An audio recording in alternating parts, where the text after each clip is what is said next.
Good afternoon and welcome. My name is Marilyn Kritzman. I'm the current president of the Faculty Senate and a faculty member in the School of Communication. It is my pleasure this afternoon to welcome you on behalf of We Talk. We Talk is a university-wide initiative created to foster a campus culture of responsible and respectful civic, social, and political engagement. This movement has the support of our student and staff organizations, the administration, and the Faculty Senate. It is our hope to shape a vision of what we can achieve by working with others with diverse backgrounds, interests, and viewpoints. Of course, this is what today's program is all about. I want to point out that the two-day campus and community visit by our speaker is a high watermark for We Talk. We Talk will continue to be successful only with the involvement from all of you. We appreciate your time and your commitment to these ideals. Keep in mind, tonight's program will be the most impactful if you play an active role. We will have an audience microphone for questions during the panel discussion. Irshad Manji's visit and other elements of the initiative are made possible in part by a grant from the WMU Office of Diversity and Inclusion and by the support and partnership of the Western Student Association, the School of Public Affairs and Administration, the Waldo Library, the We Talk Advisory Board, and the Irshad Manji Visit Planning Committee.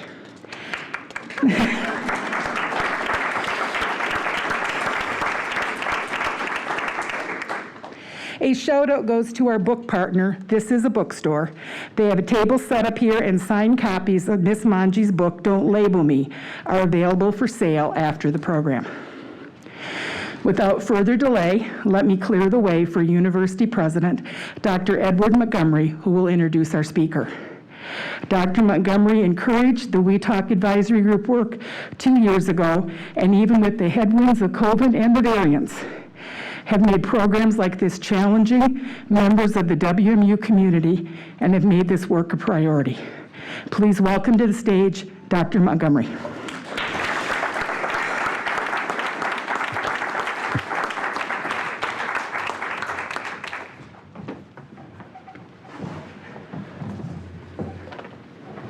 Good afternoon. All right, good. We're all there. It's my pleasure to welcome you to this very important event. We're living in a time when it seems difficult to have conversations with those who have opinions that may contrast with our own or whose life experiences are different from ours and maybe give them a different impression of how the world works around us. When we encounter such divisions, it can be really tempting to entrench ourselves in our own personal echo chamber, or perhaps to huddle together with the like-minded, or even to withdraw altogether from interactions with those who don't share our perspective. Each of those actions can result in a missed opportunity for gaining new perspectives, expanding our worldview, and learning about ourselves as well as others. For those of us who are part of a university community where the free exchange of ideas is a deeply cherished belief, and in fact some would say the whole reason for our existence, and should be strongly protected, it is important that in times of increased polarization that we actively, proactively strive to create and maintain avenues for civil discourse and the respectful exchange of ideas. That's why Western Michigan University established the We Talk series, to explore how, together, we can engage in open, honest discussions that recognize diverse viewpoints and opinions, even when they're painful. I'm pleased to see all of you here today for this We Talk event to advance this goal, to hear from our guest speaker, Irshad Manji, and to engage with the panel.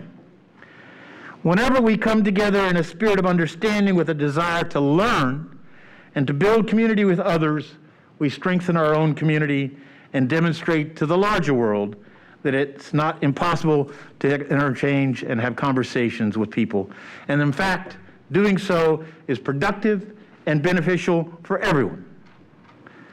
So in addition to thanking today's panelists for their participation, I want to make sure I also thank the people who helped organize this event and Ms. Manji's visit to Western, including Jeff Brenneman, our Vice President for Government Affairs, Marilyn Kritzman, the Faculty Senate, WSA, GSA, Margaret Van Steinem, and the whole We Talk Advisory Board who worked hard on this event. I especially want to take a moment also to share our gratitude of appreciation to Stephanie and Ed Fletcher, the founding sponsors of this We Talk event. Can we give the organizers a round of applause?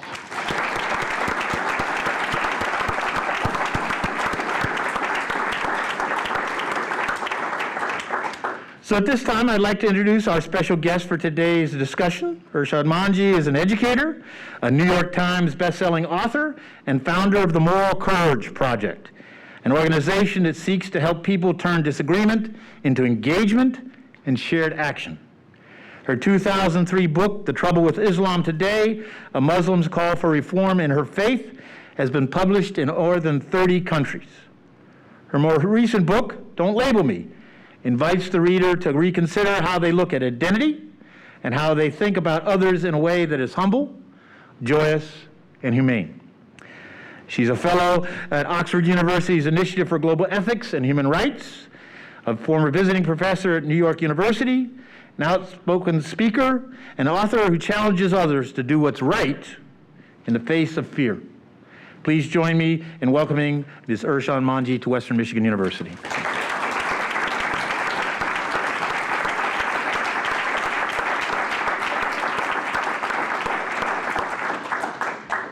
Well, if you don't mind, I will speak from my seat here, and I again want to offer my gratitude to everybody who has worked so hard to both bring me to campus and to promote the various activities that have been part of my visit. And thank you to Marilyn, Jason, and Dr. Wallace for daring to be up here on stage with me. And make no mistake, I will be putting you both in the hot seat from time to time, because part of what we want to do here is have fun.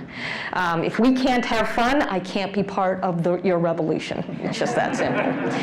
Now, let me begin this way. You heard Dr. Montgomery point out that I lead an organization called the Moral Courage Project. Moral courage is an interesting phrase. It sounds very noble and idealistic, but actually it's more, or you might say less, than a virtue. Moral courage is a set of skills.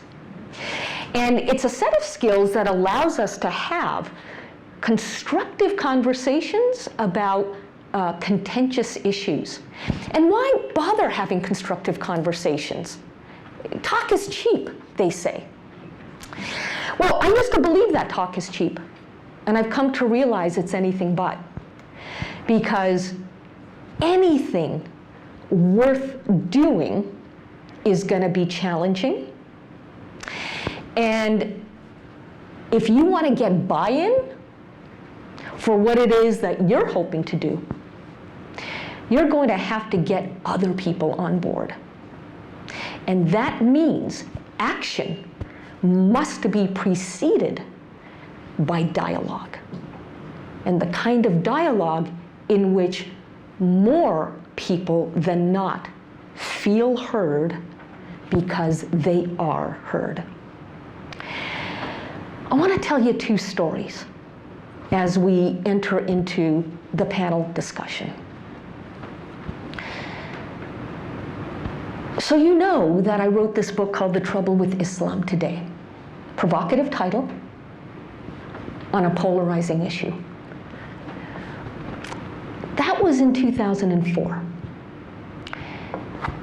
And there was so much interest in the book that even by 2008, I continued touring the world with my message. And that year, 2008, I came to the Midwest. to the heartland of America. I was teaching at New York University at the time. And you know, when people come to book-related events, they're not stupid. They're there because they're interested and they're curious and they read. And I heard one question over and over again at my various stops in the Midwest. Why do they hate us?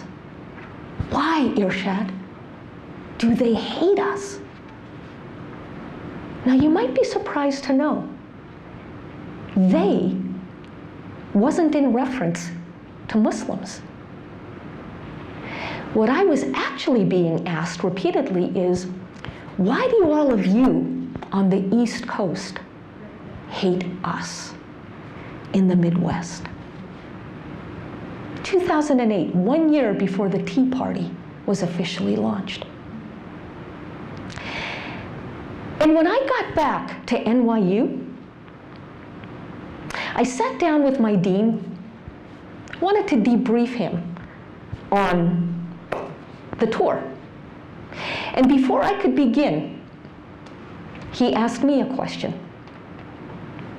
How often did you have to deal with Islamophobes? I looked at him and I said, not once. Not that I noticed anyway. And I finally got it. Why do they hate us? Why do you people who fancy yourselves enlightened assume that all of us who live in the heartland of America are knuckle draggers? That one question from my dean really encapsulated part of what has ripped this country apart. Now let me share with you another story, a good news story. And it also has to do with a relationship that I developed at NYU, and this time it wasn't with a so-called adult. It was with a student. And her name is Genesis. She's now a hip-hop artist. Genesis, a few years ago, took the stage at a concert that she was headlining. And she launched an inflammatory protest against Confederate Heritage Month, which was being observed annually in Mississippi, her home state. And like I said, it was a provocative protest. And a photo of her provocation, of course, was taken, and of course it went viral. And of course, she got death threats. But instead of deciding that everybody who was wishing her death is a racist, she noticed a message, a post, come up in her Facebook feed from somebody she recalled 25 years ago. She was now in her late 20s. And this person, his name is Lewis, he wrote in the post, I don't think you should die for what you believe, but boy, do I disagree with you that we need to change the Mississippi state flag. No, we need to keep it as it is. And Genesis, you see, could have written him off as a phobe. Instead, she invited him to her backyard to hash this out. The thing you should know about Genesis and Lewis, they both take history very personally. Genesis's grandparents, well, her grandfather, was murdered by the KKK. Lewis belonged at the time to a club called the Sons of Confederate Veterans.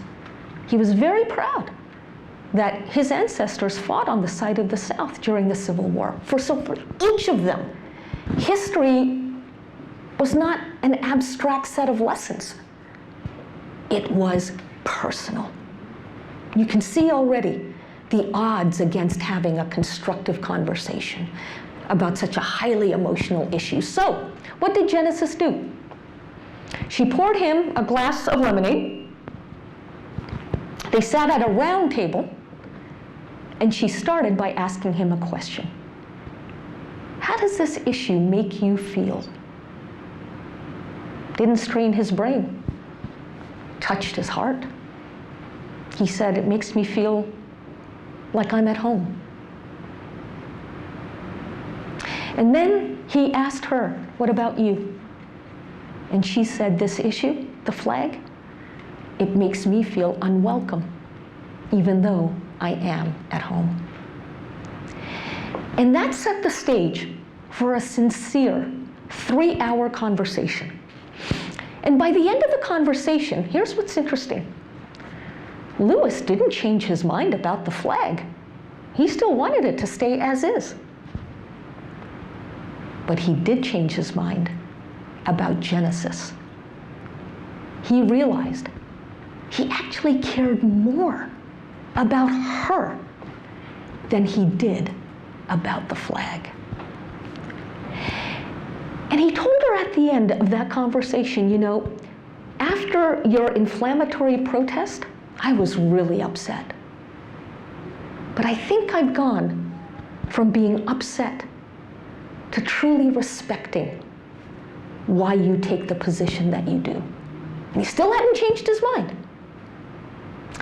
And afterwards, I asked Lewis, how did you go from upset to respect? And he said, I have never experienced respect from the other side until this afternoon. Genesis cared about where I'm coming from. She asked me questions, and they weren't gotcha questions, they were sincere questions. And of course, I wanted to do the same for her. Now let me give you the end of the story without giving too much away, because I write about it in the book, and there are copies at the back. Like I said, Lewis didn't leave that conversation having changed his mind about the flag. But over the course of the next 18 months, so yeah, a year and a half, he raised the conversation with his dad. He said, Dad, why do we always say that black folks need to let it roll off their backs? Why don't we ever let it roll off our backs? And then he suggested to Genesis, let's bring our friends together to talk about this a bit more. He brought his people, Genesis brought her people, and they had a fantastic conversation. And then Lewis realized that, you know, leaders of the New Flag movement, their lives were being threatened. These guys were putting their lives on the line, and he said to them, I don't know what I can do for you, but I do know how to work a gun real well, and I can teach you how to use it, how to clean it, how to maintain it, how to secure it, and how to get certified in using a gun. And they took him up on his offer.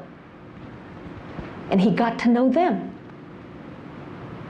And just before the Mississippi State Legislature passed a bill into law for a new inclusive flag, without even knowing that that was going to happen, Lewis took down the Confederate flag in his own backyard. And he folded it up neatly, and he put it into a box that he labeled Things of the Past. I'm not here to suggest that every conversation that comes from a place of respecting the other will go that swimmingly. But I am here to suggest that Genesis could have simply dismissed Lewis as a racist based on his position on the flag. And had she done that, had she decided that he wasn't worth her energy, she would have been leaving change on the table. And that's the big missed opportunity. That when they engaged, he realized that for as passionate as he is about this symbol, the flag, he actually said, I'm not going to lose my heritage if that flag is changed. And he came to understand that the person sitting across from me is a human being just like me. And why should my wishes take precedence over hers? Why? He would have never asked that question had Genesis not invited him to the table. And this brings me to the final point, I think, that I'd like to launch the panel discussion on. All of this, again, sounds, very nice. But Bruce Lee, the martial arts master, taught his own students something that Genesis followed in her conversation. He taught his own students, be like water. And what he meant was, water always gets to where it needs to go, even in the midst of rocks. And water gets to its destination, not merely by crashing up against the rocks, but by washing over them, gliding around them, and seeping through them. In other words, water approaches the obstacles with grace. Water accepts that the rocks are part of the landscape that I'm a part of too. They have a right to be there.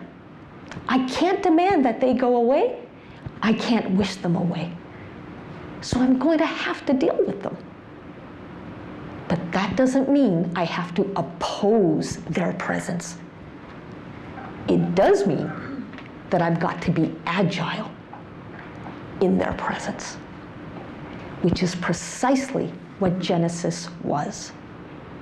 And because she was agile, she was able to adapt to the circumstances, the changing circumstances of the conversation.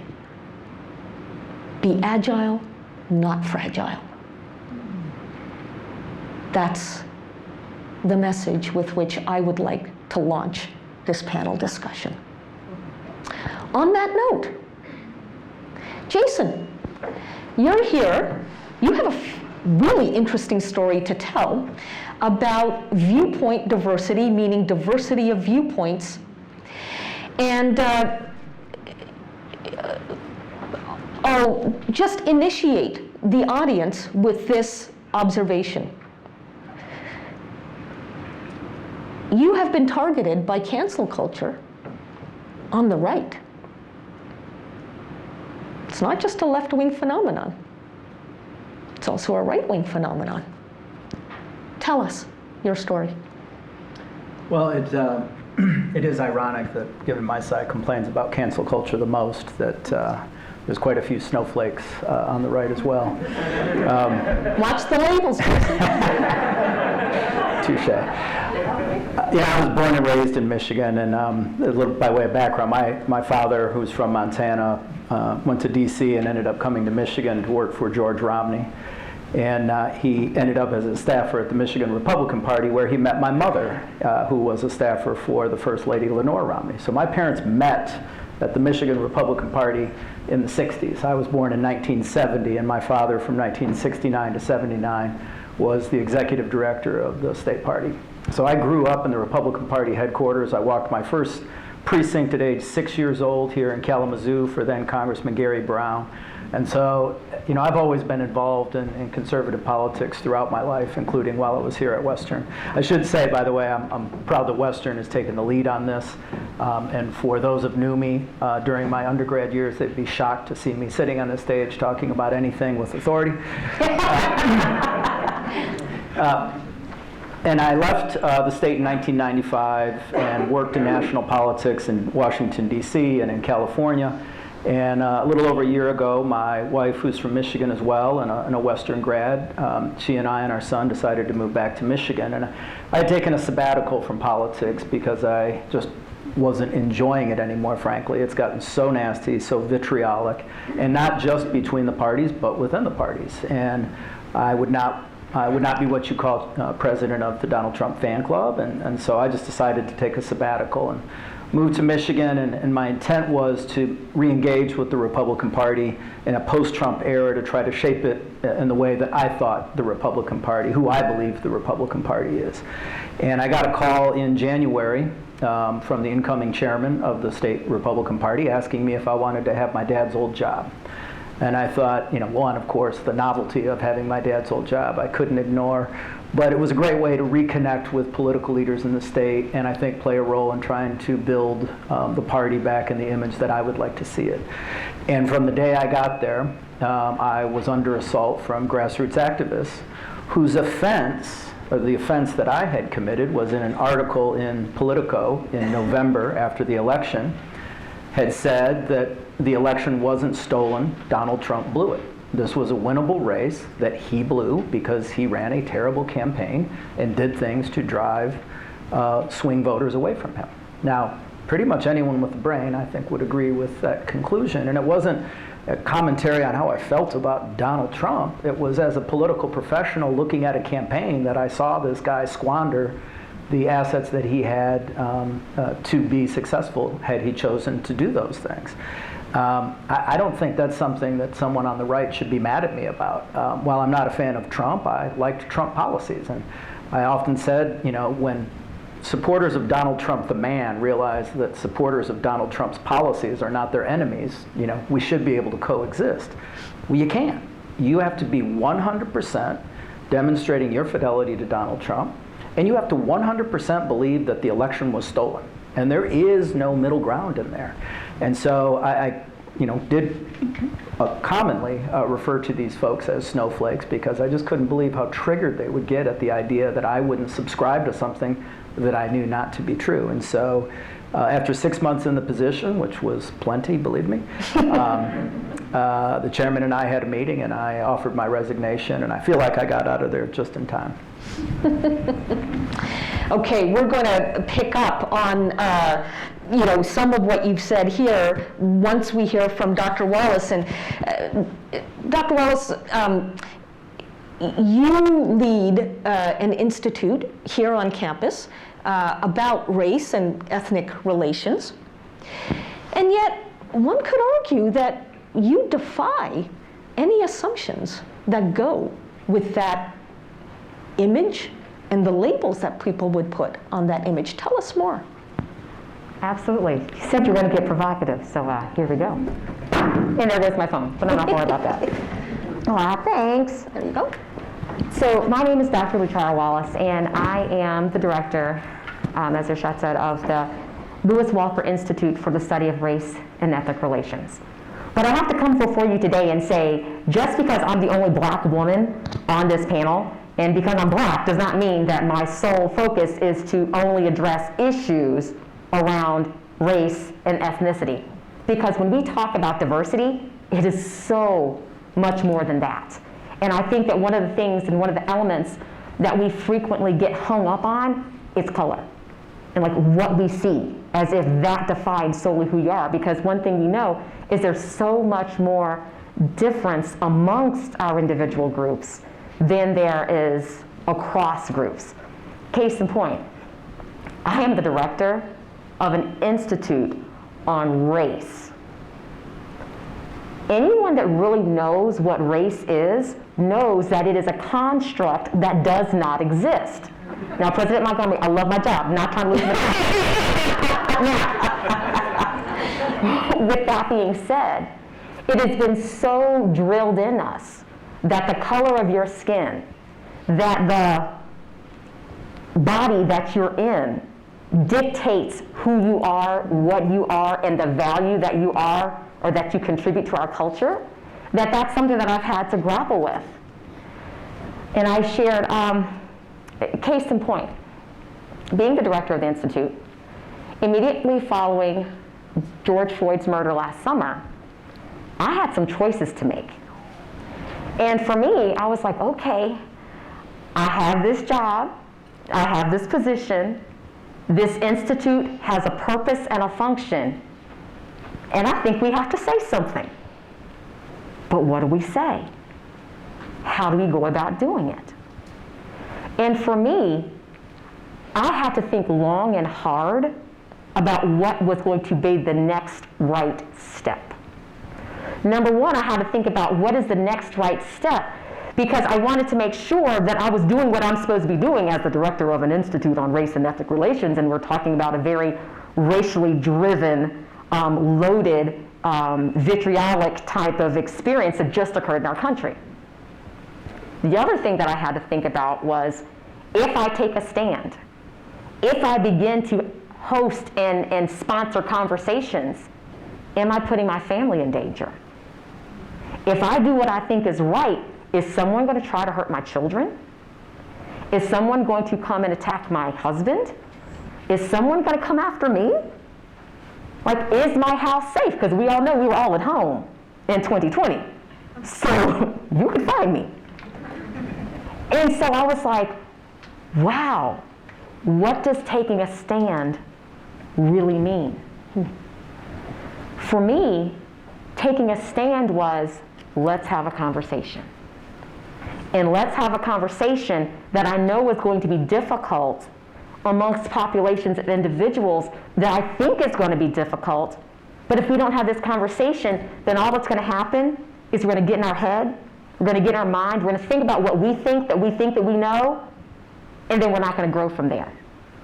And so I have to thank Jeff, who is our Vice President for Governmental Affairs, and all those other community organizations that connected with us and supported us to have these community conversations with our police officers, both in the community, on campus, our student groups. Some of our students were very much so anti-police.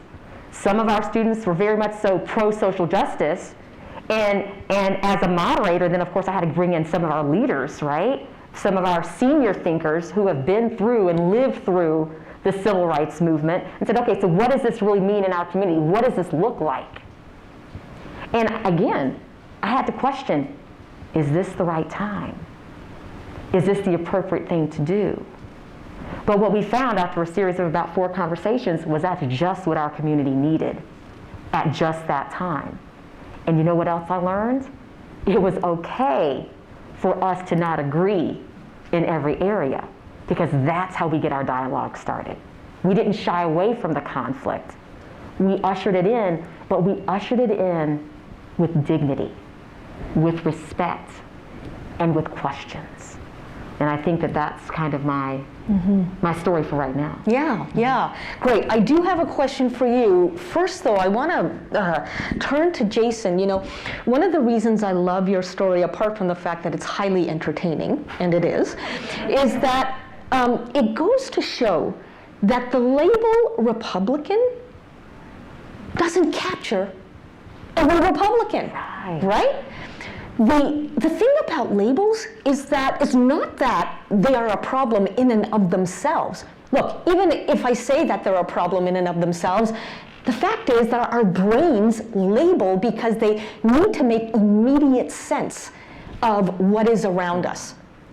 Problem is that labels often make nonsense of what is around us, and a case in point would be the label Republican. In our minds today, it's, I think, fair to say that we think of Trumpers. But here is a Republican, like many, who is willing to say, you know, I might like his policies, but as a politician, he blew the election, right? Who's willing to speak truth.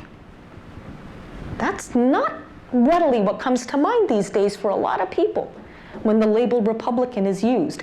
So it's the assumptions that go with the labels, the baggage that goes with labels that make ending your engagement with people at labels such a problem. Start there, sure. Starting point, labels are fine, but not as a finish line, right? Because there's so much more to be learned about the individual. And that goes back to your point that there is diversity inside of groups and not just between groups. I often use the example that I'm a Muslim. You know by now that I don't think like every other Muslim. Oh, and by the way, not every other Muslim thinks like every other Muslim, right? If that's true, and I assure you it is, then the same logic can be applied to black folks. The same logic can be applied to straight white guys. And so when we recognize that there is individuality within groups, that's why diversity of viewpoint has to become part and parcel of diversity itself. Which brings me to a question that I want both of you to weigh in on. Dr. Wallace, you rightly talked about the fear that so many people feel about taking a stand, especially when they believe it's the right stand to take. These days, we fear often physical violence, but also reputational damage. We fear that if I take a stand for what I believe is the right thing, I will be offending, I will be stigmatized, I will be in jeopardy of losing my job, which we know is not the case right now. So much fear. Why? How did we get to the point where so many of us are steeped in fear? What do you think, Jason? Well, I would start with social media. Listen, the United States is the most pluralistic country in the history of mankind. There's never been any country of the 200 or so countries in the world that has the diversity and acceptance that the United States does. And so the things that we're wrestling with right now, they're not new. They've always been around. Mm-hmm. But now we have, through social media, platforms for people to express their opinions, regardless of they're qualified or not, to be expressed, and a platform for all of us to take in, but also to organize. You know, one of the things that I think has really fed the environment that we live in today is deregulation of the media. In the 90s, in the Clinton administration, they dropped the firewall between opinion and news and editorial. And so that led to the rise of Fox News. Now, before Fox News, you had 3 networks and the New York Times that largely shaped public opinion in the United States.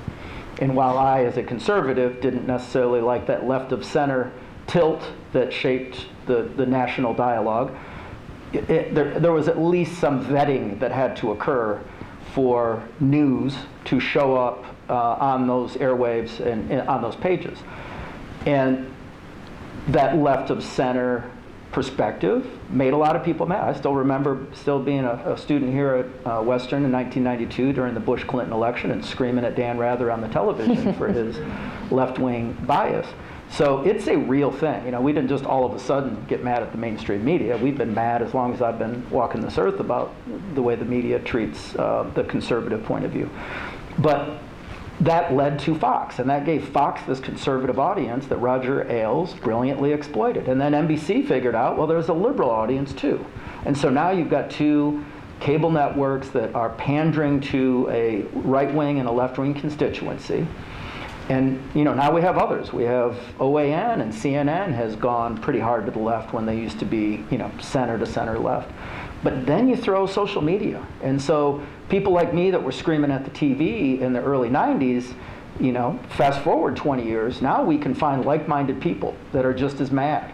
And we can communicate with them. And we can reinforce each other on the righteousness, our view of the world. And we can self-select news channels and news information sources that reinforce. And we increasingly don't see other points of view at all. We're in a silo, and we believe, because there's so many people in our silo with us, that we're right. Because look at all these other people that agree with us. I mean, there is not a week that goes by that I don't have a conversation with someone who tells me that a majority of Americans believe this. And I don't know what polls you're looking at, but that is not, I mean, I pay attention to polls. But social media has made it hard for a person to express a contradictory view that's not going to get them shamed, bullied, or canceled. When I was still at the state party and I was rebuilding the website, I actually had started building a website devoted to cancel culture. Literally, we're going to have a page that was going to be like the national inventory of cancel examples. And by the time I had resigned, I had 100 well-known people in America that had been canceled, and many of them for just trivial, silly things that they did, maybe even when they were teenagers. But that's the environment that we live in. There's no grace, there's no forgiveness, there's no context, there's no understanding of who people are, who people were, or what's going on at that time. And if you stick your head out of the foxhole, you might just get it shot off, and you can't repair your reputation in a lot of these cases. Yeah. I want to say something, and then I'll turn it over to Dr. Wallace about your point, just right at the very end of your statement there, about the lack of grace, the lack of mercy. You know, whoa, I don't know why that comes off the way it does. One of the other factors at play in our environment these days is what social scientists call political sectarianism. And what they mean by that is, even though organized religion is plummeting in popularity, doesn't mean we're any less religious as a people. It's just that now politics is our religion. And I don't just mean partisan politics, as in Democrat, Republican.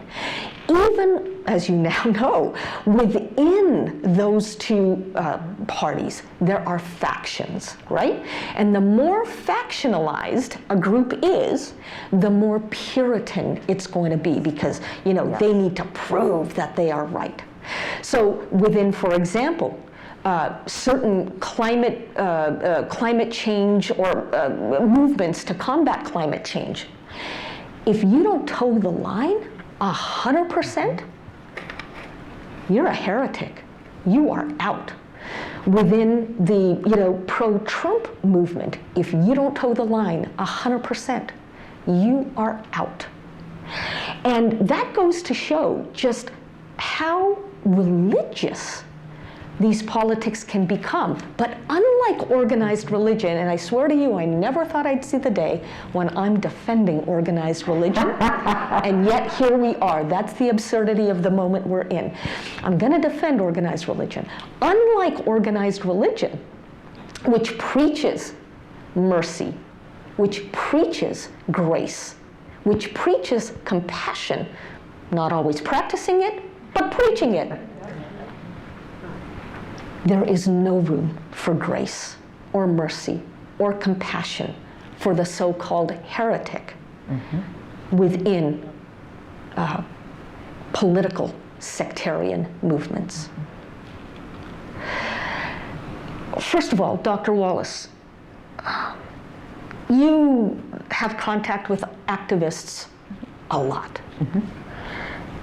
Am I overstating the case that the way we do activism, unfortunately, can instill a sense of fear and self-censorship in people who might otherwise be allies?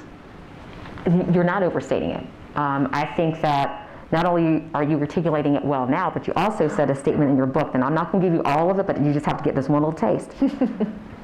You mentioned that when liberators cleave to a rigid identity, they contort themselves into bigots. Both the unrepentant racist and the anti-racist operate from a fear of losing control. Because for diversity to be honest, diversity's enthusiasts have to face the purity problem from within. And so the purity problem is this concept of absolutism. Either you are or you aren't. Either you love Donald Trump in order to be a Republican, or you're a, wait, I'll wait for it, rhino. without an H. I mean, really? Either I'm black and I'm Democrat, or I'm a lunatic if I really want to think that I have conservative leanings, because I might want to be a Republican, which might be true. I'm not going to tell you the truth about that. But I think the point is that so frequently we have labeled and pigeonholed people into to positions and to beliefs that we're now afraid to even have a dialogue, because what's going to happen if we get shot down? What's going to we're basically said that we're charlatans. We're basically being said that if you say something that I think is contrary to what you should believe because of how you look, because of what you said your political opinions are, because of where you live, somehow now you're wrong. Now you're not black enough, you're not gay enough, you're not woman enough, you're not straight enough, you're not, you name the what you're not. And you become, if you're anything that's contrary to what people perceive that you need to be. So I don't think you're overstating it. I think you're hitting the nail right on the head. Well, in that case, I think we need to start talking about solutions. All right. Right? Because here we are, we've identified a number of factors in the environment, social media, traditional media, whose business models increasingly are polarization, because that's where the money is, from clickbaits, right? And from subscribers. And you know, Dr. Wallace, you pointed out to me very, very astutely that, you know what, people pay money to be subscriber. They want their biases confirmed. They're not paying to be challenged. This is supposed to be a pleasurable experience, subscribing out of my own pocket. And media outlets know this. So of course they're going to frame stories, not necessarily to lie to us, but rather to give us a lopsided version of the story that then makes us feel good about what we already believe. So social media, legacy media, and political sectarianism, among other factors we haven't even, touched on. That's a lot. Are we crazy to think that there can be solutions, and solutions on a campus? Talk to us about what role the university has in helping us transcend the influence of these forces. Absolutely. We're not crazy to think that we can transcend those trends on a college campus. But what we do have to acknowledge is that it is not easy. It does require for us as a campus and as a university, as an administration, to take a stand. We have to be willing to take a stand and say, we want to welcome all viewpoints here. This is how we grow. This is how we develop. However, we also have to establish a standard or rules of engagement. Because it's one thing to say we have two opposing opinions. It's another thing to threaten violence, to outright lie, to manipulate things and topics and subjects to the point where you're not even really having a conversation anymore, but it's more just I've established my position and that's it. I think one thing that we do, and we can continue to do well on a university campus, is have real conversations. But sometimes it means those have to be mediated conversations. We have to provide opportunities for students, for faculty, to talk, to be in the same space, to make it okay, and to not walk in there with assumptions saying, I just don't want to listen to what someone else has to say. So I think that those are some opportunities that we have. And if I do say, if I might add, sometimes we have to not be afraid of the donors. Because sometimes we make decisions and choices because of the donors. And I would posit that sometimes if we're taking a stand if we're doing what we need to do and we're establishing ourselves in good faith and putting the right foot forward, if that one walks out the door, there's 5 more that will come in. But a lot of times they don't come in because we don't ask. So that's... Very interesting. By the way, I will further posit that this fear of ticking off the donors is among the reasons the so-called Ivy League universities are scared to death of viewpoint diversity.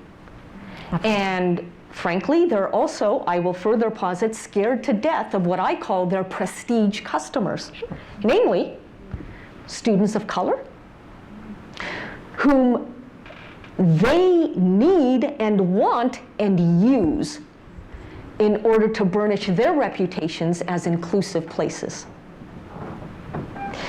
And this brings me to I know, Marilyn, that we're going to get to audience questions very shortly, but I just want to try something real quick if we can. What you all need to know is that before this event began, these two had a lively conversation about the practice of taking a knee at the national anthem.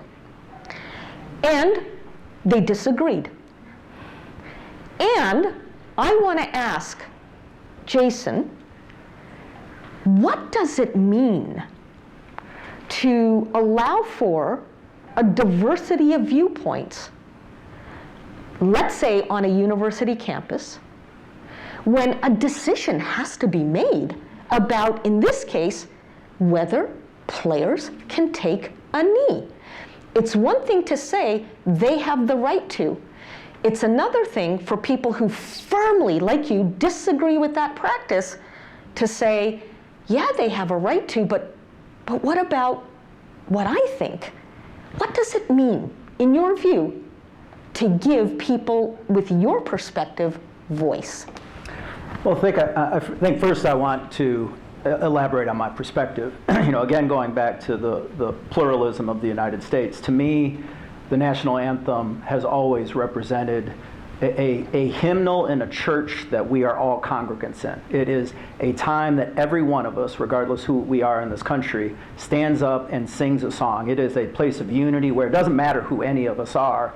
It's all kind of us joining in and saying we're in this together. You look over a lot of things when you do that, and I understand that. I think the problem with taking a knee, and I would never suggest that Colin Kaepernick doesn't have the right. I have a problem when people start celebrating him for doing it, when institutions start embracing it. And the reason is, regardless of his cause is righteous or not, there's a lot of other righteous causes out there too. And are we going to have, every time we sing the national anthem, a bunch of different... Listen, if pro-lifers started doing that, pro-life athletes started taking a knee, I have a feeling a lot of left-wing people would be very upset with the symbolism of that. So where do we draw the line on this? What's okay and what's not? To me, we're tarnishing this one moment where we all recognize we're in this together. I get emotional during the national anthem, way preceding Colin Kaepernick. It just always has been something to me that touches me about what an amazing experiment the United States is. To your question, to me, again, it goes to the institutions. If a player wants to go express themselves, I'm a believer in the Constitution and the Bill of Rights. Go express yourself, I get that. But when the institutions start saying, embracing that and making it a thing, it becomes a divisive thing because not everybody agrees on any of these issues. And, part of the division in this country is we politicize sports. And, there's the famous quote directed at LeBron, shut up and play basketball. A lot of people feel that way. We want some escape where we can just go and be free of all the division and tearing apart at the fabric of who we all are. And we spend so much time, particularly in the last 5 years, focusing on what divides us that it really makes it difficult to figure out what unites us. But I'm gonna try something here. Would it not be fair to say, though, Jason, that, okay, but the more you turn the taking of the knee, as one example, into an issue, the more you feed into the fear of further dividing. In other words, Don't give it oxygen. Don't pay it any attention. Let players take the knee if they want to, and then we play. No, I don't disagree, but I don't know how you could prevent that from happening, particularly Yeah. given what we have in media that There you go. embraces and fuels conflict There you because go. it gets you clicks, it gets you Right. eyeballs. You Right. got social media that no one can keep their opinion to themselves. The amount of oversharing and TMIs on social media is nauseating. Right. The problem is we are in a free society where everyone feels entitled to express those First Amendment rights, and we now have lots of platforms and channels by Yeah. which you can make sure everybody hears you, whether you should be heard or not. So Yeah. I don't know that there's anything you can do to contain that, but I do think that when John F. Kennedy said we're going to go to the moon, there was kind of a common agreement that we were all in this together. Do you think, just take COVID, we can't agree on even how to combat that? There is no national conversation in which we all agree on the same set of facts or the same most important thing that we as a society, as a country, as a people need to go tackle, because we're all picking our lanes and we're staying in those lanes. I'm cynical, and I know we want to talk solutions. I'm very cynical about the path forward, because a lot of those things to me are anathema to what I believe in, which is I want to break up the social media companies. I want to re-regulate the media, because if we don't get control over what is happening in our national dialogue, this experiment is going to flame out, because I don't know how you take the accelerants out of what we have in this country right now without that. Marilyn, thank you. Before we get to the audience, I just want to give Dr. Wallace a final sort of opportunity to intervene. Anything you want to respond to in what Jason said, or add to by way of solutions? Well, I don't fundamentally disagree with the idea that we all have our First Amendment rights. We have the right of free speech. I think one thing that when we think especially around the issue of taking a knee, for me, when I look at the role of Colin Kaepernick and others like him, even our student athletes, many of them have a platform. And they have a platform where they can speak on behalf of those who are not in a position to speak for themselves. And so in my mind, in my opinion, it is our duty to raise our voice for those who might be voiceless. And so for some, it might be offensive if you take a knee. That's your opinion, to take a knee. That's your opinion if you think that it's not appropriate. But it's not your responsibility to expect that athlete to obey your opinion. I think that's where this disconnect has come in. Because frequently, we're expecting people to do as I say because I said so. Mm-hmm. And that's a problem. I have my First Amendment rights, but somehow my First Amendment rights trump yours, no pun intended? Really? Like, what's that supposed to mean? I think the other thing to that same point is, for me, when I look at it, I'm a Blue Star mother. Just because I'm black doesn't mean I'm taking a knee. My son and his wife are currently enlisted in the United States Navy. My husband is a United States Navy veteran. My father is a Vietnam-era veteran from the United States Army. We stand for the flag, but it does not mean that the reason that Colin Kaepernick took a knee, it doesn't make police brutality okay. But we just have to understand, I think, more of the conversation and the motivation behind why we're doing what we're doing, and be able to express and understand this person's making a statement. This person might disagree, but it doesn't mean it's the end of our world. And frankly, for our student athletes, or for our athletes in general, it's not their job to entertain me. I'm not their owner, even though that's what we like to call those people that own teams, or the players' owners. That harkens back to slavery. Mm-hmm. Mm-hmm. So you don't own a person. You don't own their gifts. You don't own their talents. You don't own their opinions. And I think it's dangerous when we think because I pay you, you're not allowed to have yours, that your voice is removed. Because in academia, just because Western Michigan pays me does not mean Western Michigan University can tell me how to live, what to think, and what to do. So I think that's something that we need to consider. And I know because I've heard it, that Jason has a response to that. And that's the point. That's the point. That each of these individuals makes excellent points. right? Agree or disagree with them, none of us has a monopoly on truth and on wisdom. And imagine, I don't want to sound kumbaya, that's not why I'm here, but boy, did I ever grow from hearing the both of them make their arguments to one another before the event began. So with this in mind, let's turn it over to what you have to say. And I believe we also have some questions that were submitted prior to the event. Okay. What I'm going to do is ask a first question, and in the meantime, if someone, whoever wants to ask a question, I've got a roving microphone here, and we'll ask the first one, and while that's being answered, we'll get the next person queued up to ask their question, okay? So the first question we have, I'm going to start right out. Why do you think that colleges and universities so easily subscribe to the idea of political correctness and performative diversity? Do you believe that it is out of ignorance, or is it something else? So I'm going to let my two co-panelists address that, but let me start this way, and I don't mean to sound cynical. I think this is reality, and it's called money. I think that colleges and universities know that they will cease to exist if they cease to bring in the funds.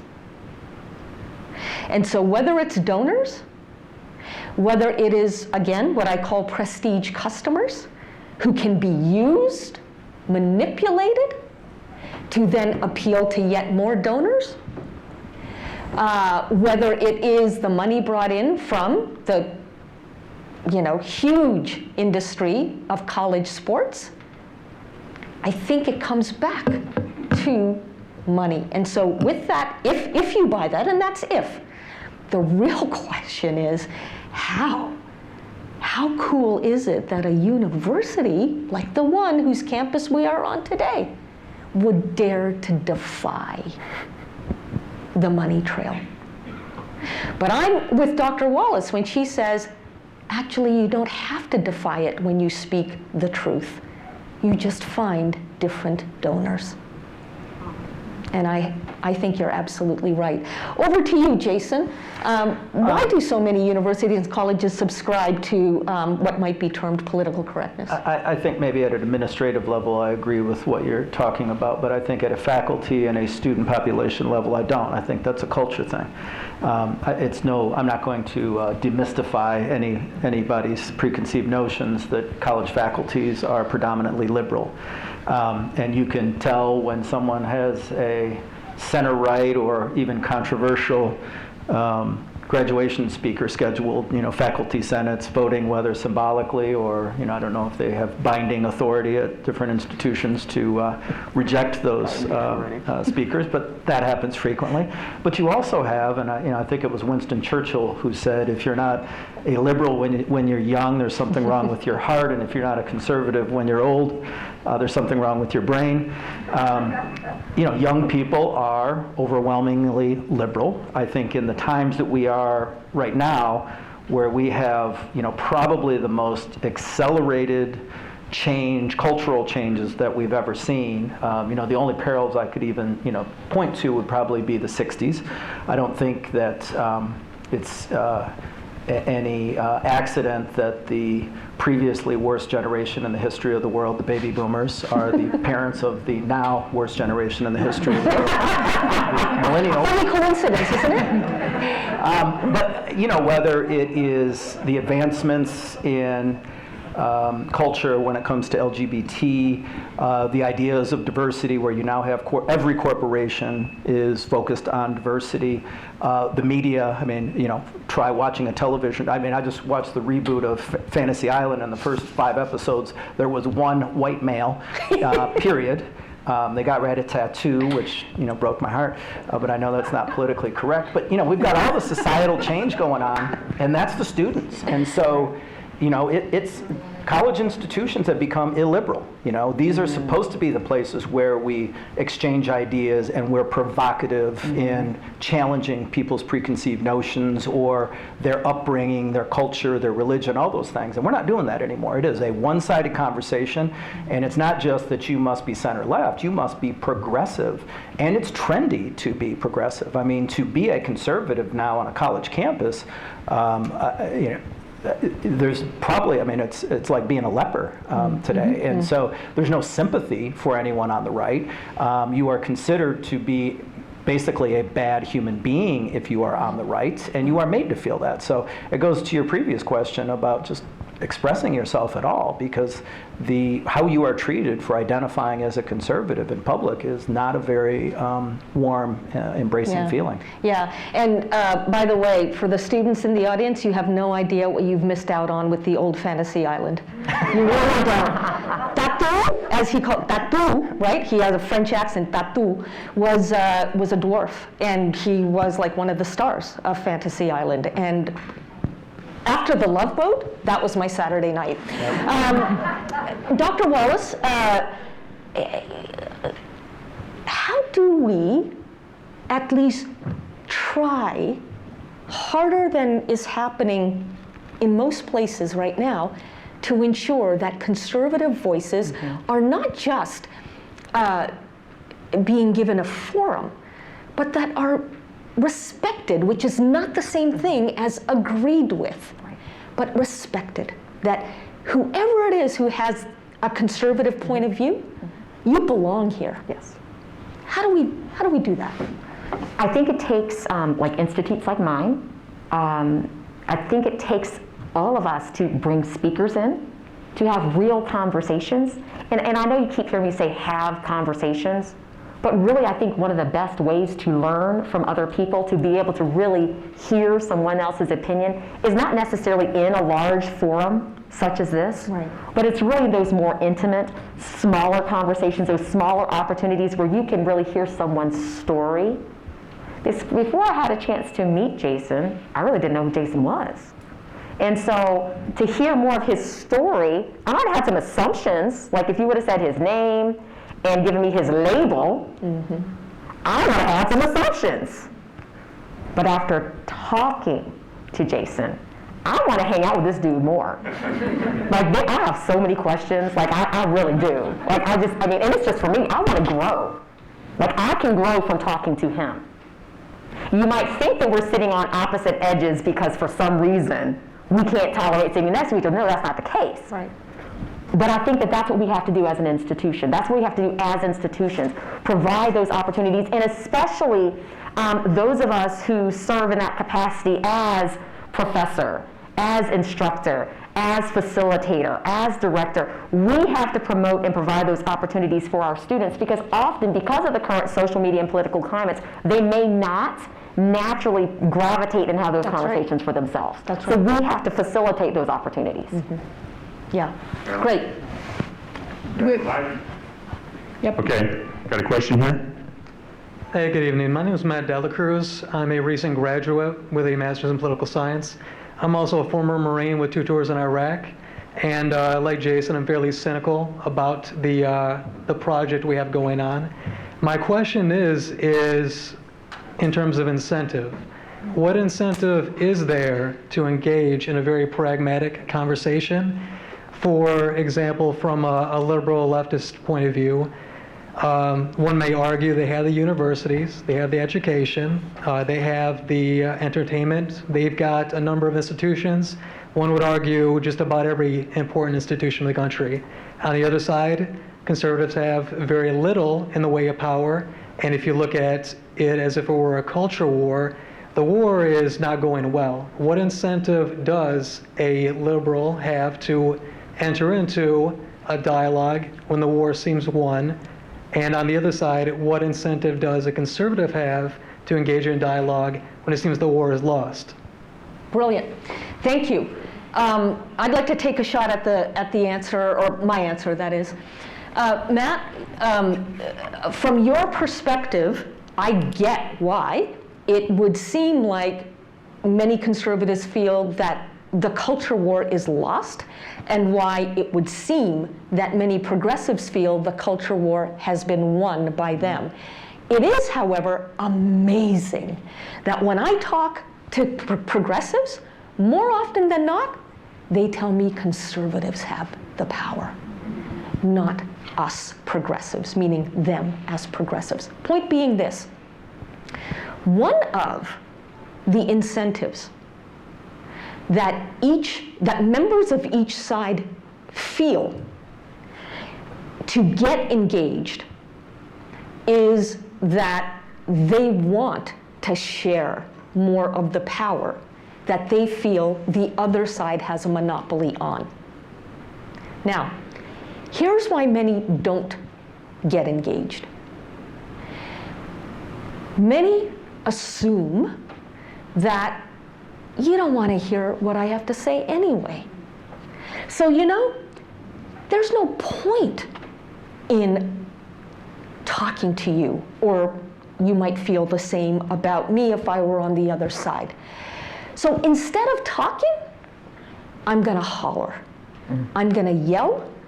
I'm going to stamp my feet and insist that I am right and you are wrong, not so much because I believe I am right and you are wrong, but rather because I want to avoid the humiliation of you dismissing me.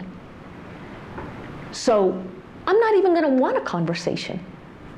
I'm going to go into it with combat. That's what I call being pre-offended. I won't even wait for you to offend me. I'm just going to assume you're going to offend me. So I'll be pre-offended. So for me, the question becomes, how do we change that? How do we, at the very least, create the incentive? You talked about incentives. Create the incentive to just engage. And you're asking the right question. Why would I bother? Here's why. As you know, or I'll share more about this, I teach something called moral courage. Moral courage in popular culture means speak truth to power. But popular culture pushes this narrative, and it goes right back to your point, that I don't have any power. It's my other that has the power. And that's why I have to speak truth, as if my truth is the only truth. My truth to that power. And it misunderstands something, this definition of moral courage, speak truth to power. The reality is that every single one of us in this room and beyond has power in the form of our own ego. And it's that primitive part of the brain that is constantly scanning for threats and is now, thanks to social and legacy media and political sectarianism, is primed for outrage all the time. And so we allow ourselves to be manipulated, not just by media, but by our own egos. So in an us against them culture, like the kind we have right now, moral courage means speaking truth not just to external powers, but also to the power of my own ego. And that truth is, ego, I respect you. You exist for a reason. One day you might save my life because you'll stop me from taking one step too far when that oncoming bus enters the picture. But in this moment, I'm not in danger of being killed simply because I'm being disagreed with. Mm-hmm. I respect you, but I will not let you bully me or manipulate me. And finally, let me add, why would we bother to work on ourselves that way? Again, what's the incentive? Ultimately, here's the incentive. Exercising this form of moral courage means that you're going to be more influential as a communicator of your own point of view, because you're going to be able to bring down the emotional defenses of your other when you take the lead in the listening department. It's kind of like Lewis in Genesis, right? The story I told at the beginning. Genesis asked a sincere question. How does that flag make you feel? And on that note, Lewis understood. She actually gives a damn about where I'm coming from. And because she did give a damn about where he's coming from, he began to care about where she's coming from. So the bottom line is this. The incentive is, and this is why I teach moral courage this way, the incentive is a matter of enlightened self-interest. When you communicate across divides in a way that leaves your other feeling respected, they are going to be more likely to care about your point of view. You actually become a better communicator of what you stand for. You don't compromise what you stand for. You don't concede anything that you don't want to concede. You just set the foundation for getting a fair hearing because you've given one first. That's the incentive. Yeah, here's the incentive. Normalcy and belief in what the American experiment is. You know, people forget when it comes to the world stage, we're one of the youngest countries on the world stage. We're only 245 years old. Western Europe and all the other developed countries have worked out their stuff over thousands of years. We're here 2.5 centuries, and we, again, going back to the pluralism, we've taken this melting pot of people from all over the world and thrown them together and somehow kept this thing together to be a beacon for every other country people want to come here. You don't see everyone here trying to go to the developing world. You know, Trump did something that I think has accelerated the conflict that we're dealing with, and that's picking at a scab that should have been left alone. And what I mean by that is because of the diversity, because of our complicated history, there are some things I feel like we just got to leave alone because picking at it is going to divide us and start putting labels on each other, and we focus on the differences again instead of the commonality. This past week, 2 podcasters, one on the left, Sarah Silverman, and one on the right, Matt Walsh, started talking about a national divorce for the United States. And the whole idea is we have irreconcilable differences. And they drew parallels to a marriage. And think about it. If your spouse is constantly telling you how ugly you are and how unpleasant you are and all the things that are wrong with you, why do you want to stay married to that person? And that's kind of where we are right now because all we talk about are the things that divide us. We have abandoned thinking and talking about what makes us so exceptional for everyone around the world, that they want to come here, we don't want to go there. And as bad as things we are told are, I don't see a whole migration outside, away from the United States. I still see people from around the world, whether it's at our southern border right now or through the legal ports of entry to become American citizens. So to me, the incentive is a belief in this country. And when we tear down the symbols and the institutions of this country, we're not making people feel excited about it. We're not celebrating the American experiment right now. We're telling everyone how awful it is. Well, if it's so awful, show me the one that's doing better. I mean, we are the worst system in the world, except for all the rest. Dr. Wallace, did you want to intervene? Yep, I do. I first want to thank you for your question, not only for the question itself, but because you really, I know, caused me to think. And in my thinking, frequently we do talk about these culture wars, but typically I think what happens with our culture wars is we really have this conservative versus liberal. We've politicized it in many ways to be code word for Republican versus Democrat. So it's not even like we're talking about ways of thinking and living. One thing that I would ask us to do, just as a community, is to think about who is caught in the crossfire of our culture wars. Because there are a lot of people that are experiencing harm because of our culture wars. And it's not just BIPOC, it's not just Black, Indigenous, Latin American people. No, I'm talking, or Latinx people. I'm talking about poor people. I'm talking about people that sometimes might want to take a side and are harming themselves in the process. So I really wonder who is getting caught in the crossfire, and what are we doing to make sure that we're alleviating some of the pain and the struggles that are being caused? Because I know for a lot of us, If I look at like what it means to be a Democrat, I don't necessarily agree with that. When I look at what it means to be a Trump Republican, I absolutely don't agree with that. But when I look at what it means to be a conservative Christian in America, I'm not fitting that category. But I'm black. What does that mean? I'm having an existential crisis. I'm trying to understand who I am. But because we put labels, again, it goes back to this label thing. I think we've got to have a conversation about what does it mean? Let's define some things. What does it mean to really be conservative? What does it mean to really be liberal? I mean, I can be conservative and still want to be tatted up. I mean, meaning have lots of tattoos. I can be conservative and fundamentally believe that marriage means one man and one woman, but I can also respect the fact that I have plenty of friends who, for their choice and their biological response to one another, is to be attracted to the opposite sex. I mean, the same sex. Okay. Wait, but what does this really mean?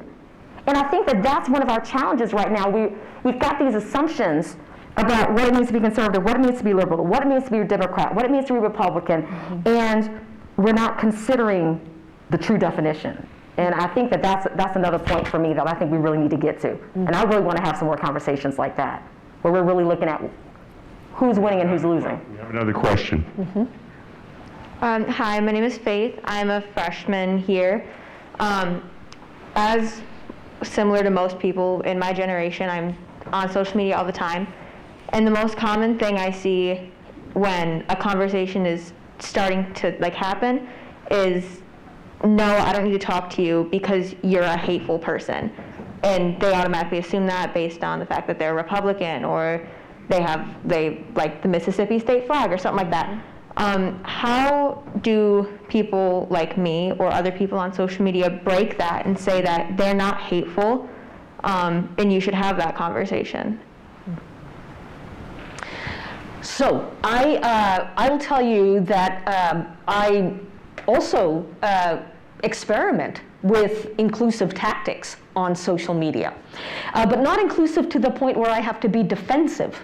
So for example, I always give my detractors a couple of rounds with me. And I say, whatever it is that they've kind of hurled at me, and I know you're not talking about people hurling stuff, you're wanting to encourage them to have conversations, but let's say you're in the situation where, clearly the other person doesn't want to have a conversation, right? What do you do with that? First of all, recognize you're not obligated to respond. You really can move on. However, if you absolutely do want to respond, make sure you respond and not react. Key. And part of your response could be, as mine often is, I'm intrigued by what you've said. I have a sincere question to ask. Here it is. And please know, I really do come from a place of sincerity, not sarcasm. Okay.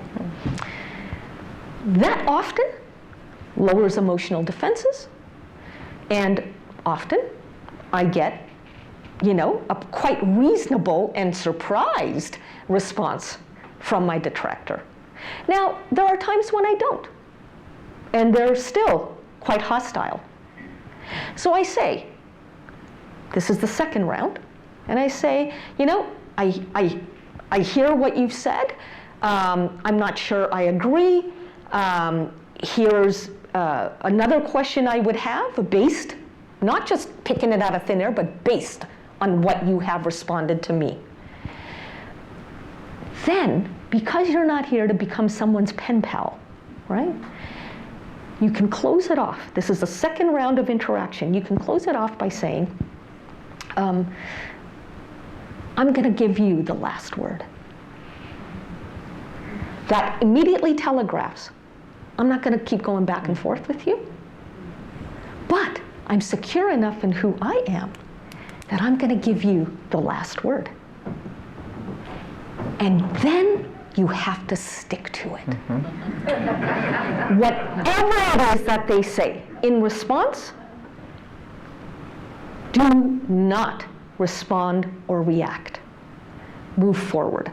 Unless, of course, they've said something so brilliant, so surprising, so intriguing that you actually want to carry on what has now become a conversation, not confrontation. But some people aren't interested in conversation at all, right? Great. You are not obligated to keep going, because the moment you turn a discussion into a debate, listening goes out the window on both sides. You've got better things to do with your time, or I certainly hope you do. Okay? So remember, you're not obligated to respond, but if you do respond, make sure you respond, not react. My suggestion, keep it to 2 rounds, and always let them know you're coming from a place of sincerity, not sarcasm, as long as you are, of course, coming from a place of sincerity. And finally, do give them the last word. Let them know that this will be the last word, and it is for them to take and stick to your promise. Any thoughts? Yeah, I think it's important to look at which platforms you're on and what the culture of those platforms are. I'm on 3. Facebook is for my friends, Instagram is for me, and Twitter is for my enemies. So on Facebook, I like to share pictures, I like to share jokes, funny memes, I like to keep it light and fun.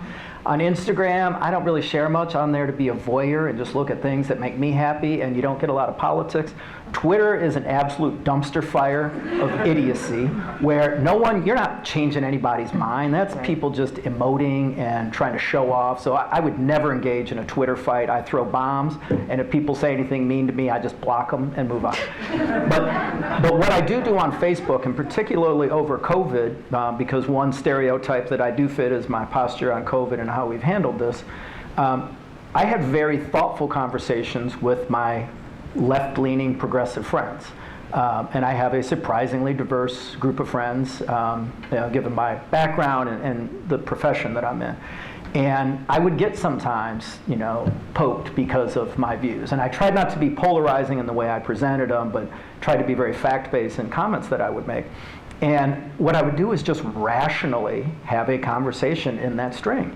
And I would say 70% of the time, I would get some value from it, like a recognition, or I would convince them, or I would at least make them less hostile. And so I found kind of a dispassionate, logical engagement with them came to a place where at least they didn't, whatever their initial reaction to what I said was, change. But I converted some people. And then I would start noticing that the people that were the most offended by me early on started being the people that liked what I said more frequently as we moved along in the pandemic, because of my dispassionate engagement with them, they started thinking about it a little bit differently. Now, maybe I'm giving myself too much credit, but I certainly saw a change in the tone. So I do think, and I think you can go past 2 rounds if you're having like a good conversation, and many times I did. If they're idiots, just block them. I mean, my view is our worldview is only what we see, and if there's something that's unpleasant, I'm just at the point where I just remove it from my life, because I might die in a car accident on the way home from here, and me being mad isn't going to have improved the time that I was on this earth. So I try to remove the annoyances. And Faith, I just want you to know before I go to Dr. Wallace, I respectfully disagree with Jason that you can't change minds on Twitter. My mind has been changed from time to time. I've changed other people's minds from time to time. But the key is don't get in there wanting to change somebody's mind, because you'll wind up treating them like an object, like a prop for your own agenda. And they're going to sniff it out, and that's when you've lost all credibility. Instead, go into it wanting to have a decent conversation. And if you do, as Jason said, and as I've said, continue more than 2 rounds if you're interested. Otherwise, move on. I think something else that we need to consider when it comes to this whole process of communication is to assume positive intent. Like, a lot of times we automatically assume just because someone has a differing viewpoint or has something different to say that they're trying to attack us personally, or that they're trying to attack the world around us. And I think that if we if we approached our interactions with others assuming positive intent, that sometimes those interactions would go more smoothly. And then to that same end, I think we just have to extend grace, grace, grace.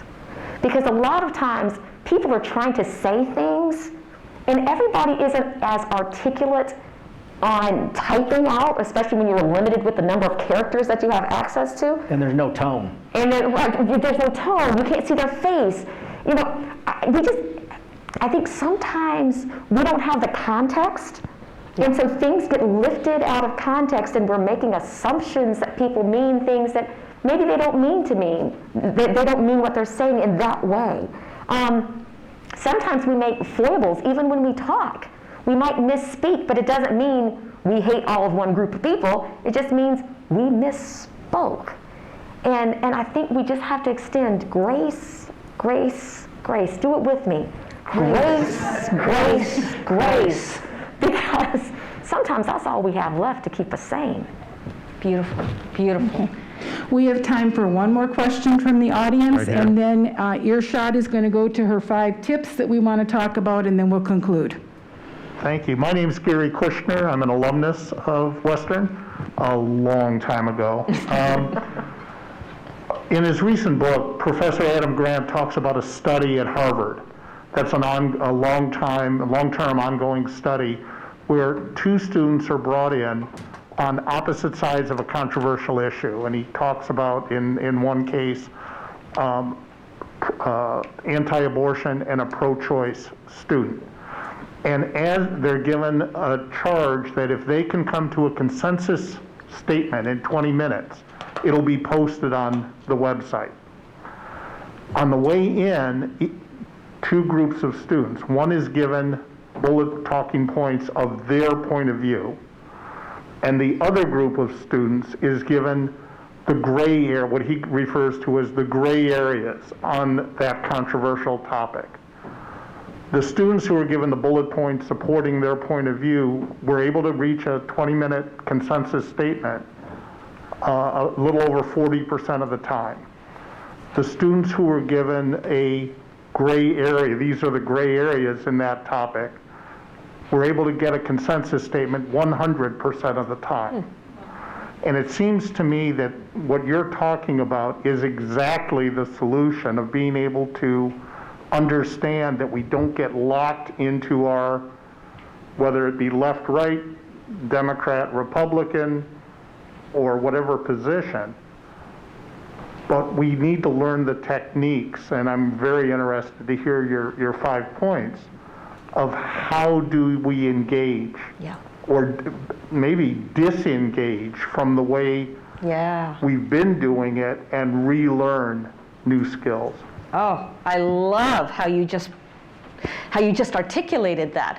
Not just to engage properly, but disengage from the programming, that we've been conditioned in to be immediately outraged by, those who disagree with us.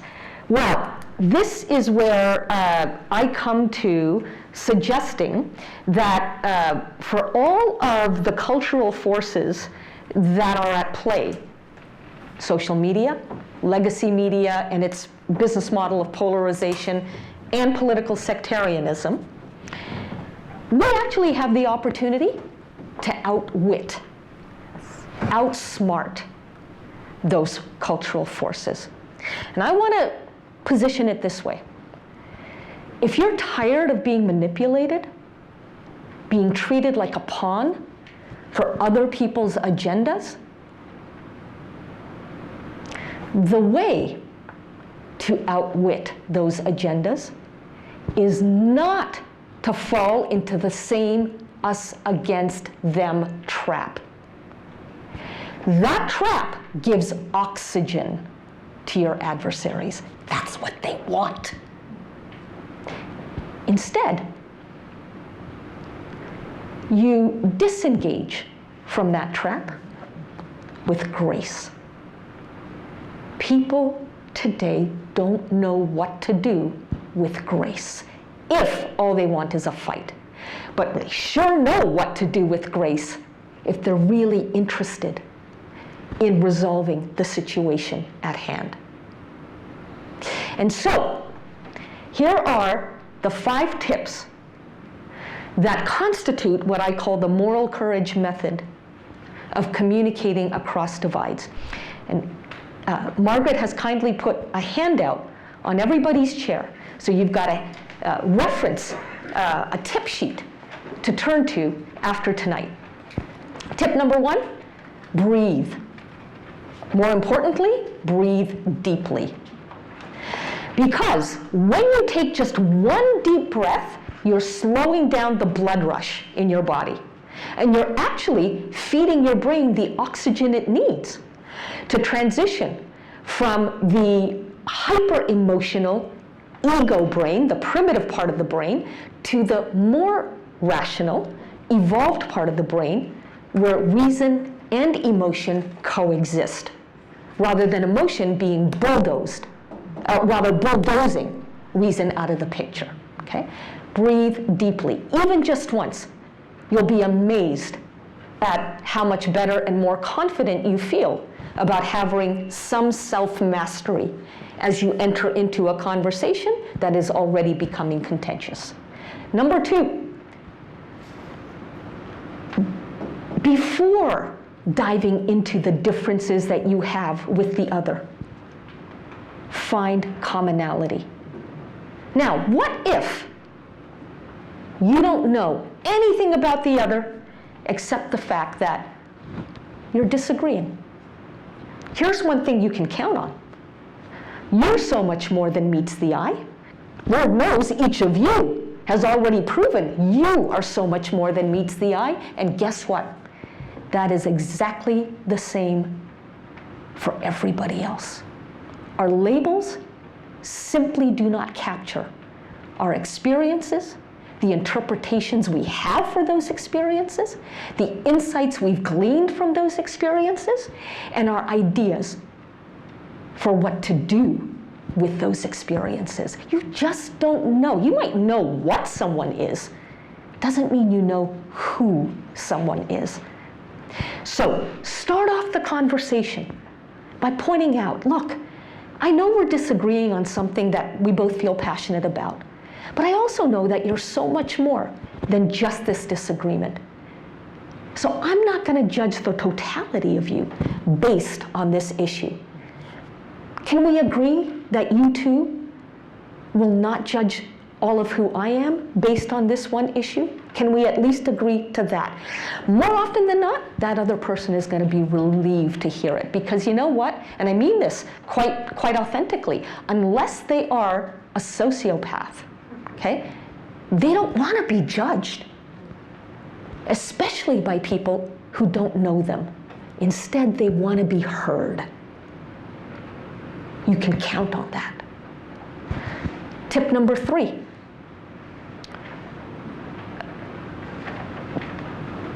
It's not your turn, not yet, to tell them where you're coming from. Instead, like Genesis, ask them sincere questions about where they're coming from. And the key here is sincere questions, not gotcha questions like, do you understand what I mean when you said that? Right? Or, do you have any idea the history behind that phrase? Okay, don't be straining people's brains right away. Start with the heart, because we human beings think emotionally before we think rationally. And you are a human being, and believe me, you operate the same way. Start with the heart. How does this issue make you feel? Exactly what Genesis did. Or start with humility. Can you help me understand what I'm missing about where you're coming from? Which immediately sends the message, I'm not here to school you, but I don't mind you schooling me. So go ahead. Teach me what I'm missing about you. There are other examples of those kinds of questions in the tip sheet. Tip number 4. Now that you've asked a sincere question, what are you going to do? You're going to listen, right? But this is the key.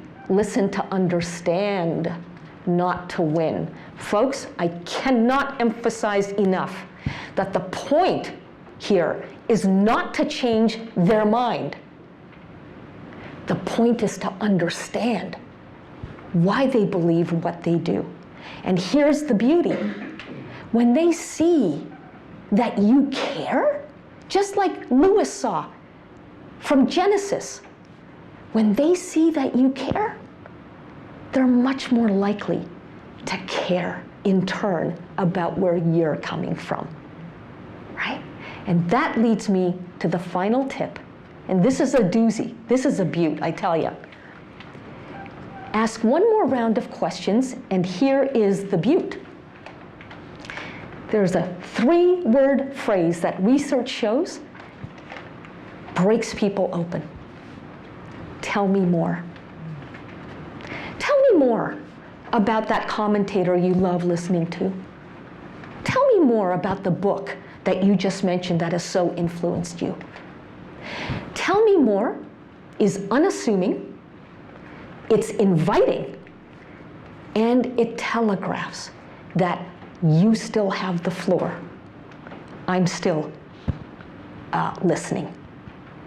Ultimately, what it does is it shows that you are worthy of trust. And we can only discuss our differences constructively when there's that foundation of trust. So the moral courage method ultimately involves a paradox. It allows you to stand your ground and at the same time seek common ground. That's not a contradiction, though it is a paradox. Standing your ground is about what you believe. Seeking common ground is about how you express what you believe. And if you can leave the other feeling respected, you are much more likely to be heard. That's the ironclad law of human psychology. To get a fair hearing, give one first. And then, if you need to block, you block. But those are your tips, and I'll leave you all with an invitation that may even be a challenge. Think tonight, what is the one tip that I can commit to turning into a habit? Just one. Because the moment something becomes a habit, it is a no-brainer. And that means that the ego brain cannot resist. You have just taken charge of your ego brain when you practice one tip enough that this is just how you roll. It's just who you are. And when you can do that, watch what happens as you engage. With that, what a wonderful visit. I'm going to be sticking around. I hope my co-panelists will be sticking around too for the next, few minutes, saying hello, having more conversations. But I really do want to thank Western for taking the lead on something that I'm not hearing from any other university, which is that free speech and social justice can be reconciled. That we don't have to make the false choice between one or the other. If you're making that false choice, I dare say you might very well be caving to the either-or trap. Don't let the media manipulate you. Adopt the both-and perspective. I might say, on balance, Dr. Wallace, I still think I have the better position, and you've made some really good points. You can both be a Republican and acknowledge that Trump blew it.